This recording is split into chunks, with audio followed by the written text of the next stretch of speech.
Assalamualaikum warahmatullahi wabarakatuh. Perkenalkan, nama saya Latifatul Syukriyah dengan NIM 2401010015.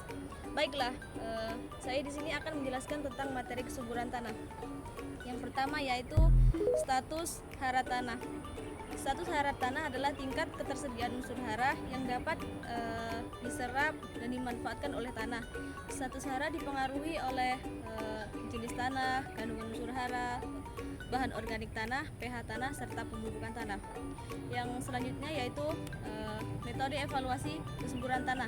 Yang pertama yaitu melakukan dengan pengujian di laboratorium untuk menentukan kandungan hara. Yang kedua, analisa jaringan tanaman yang mendeteksi gejala defisiensi atau kelebihan. Yang ketiga, menggunakan tanaman indikator, penggunaan tanaman yang sensitif terhadap kekurangan hara. Oke, yang selanjutnya yaitu gejala defisiensi hara. Yang pertama yaitu nitrogen, klorosis pada daun muda, pertumbuhannya terhambat. Yang kedua, fosfor, klorosis pada daun tua, pertumbuhannya akar terganggu dan berwarna ungu pada daun. Yang selanjutnya kalium, klorosis di tepi daun yang ujung daunnya layu. Selanjutnya magnesium yaitu klorosis antar tulang daun, daun tua berwarna merah. Yang selanjutnya boron yaitu ujung daun kering mengalami keguguran bunga.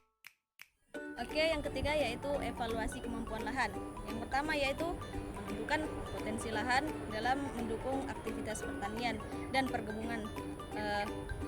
Penggunaan lahan sesuai kemampuan agar tidak terjadi degenerasi. Yang selanjutnya kriteria untuk menentukan cocoknya suatu lahan untuk budidaya perkebunan. Kriteria lahan, kebutuhan penggunaan lahan. Yang selanjutnya yaitu ada 8 kelas lahan untuk pertanian, yaitu yang pertama kelas lahan 1.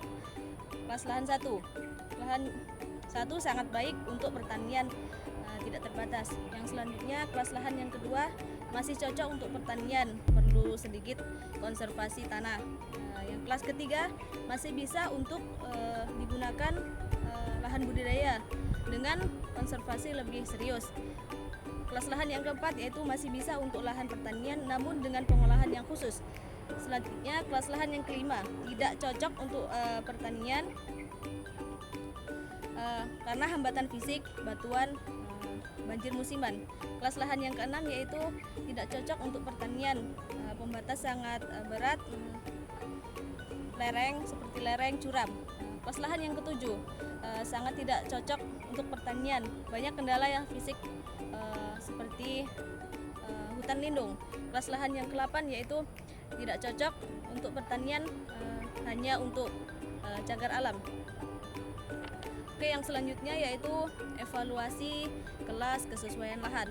Yang tujuannya yaitu untuk menentukan tidak kecocokan lahan agar dapat dimanfaatkan secara optimal. Yang selanjutnya berdasarkan penilaian evaluasi unsur kemampuan lahan, yang terpenting adalah iklim, topografi, keadaan fisik dan kimia lahan. Yang selanjutnya lahan mineral yang baik untuk kelapa sawit, yaitu lahan yang memiliki drainase baik, subur dan minimal memiliki pH tanah 4-6.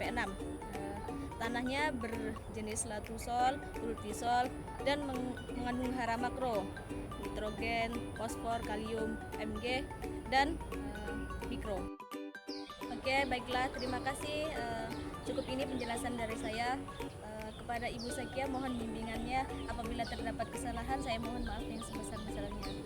Akhirnya, assalamualaikum warahmatullahi wabarakatuh. Bye.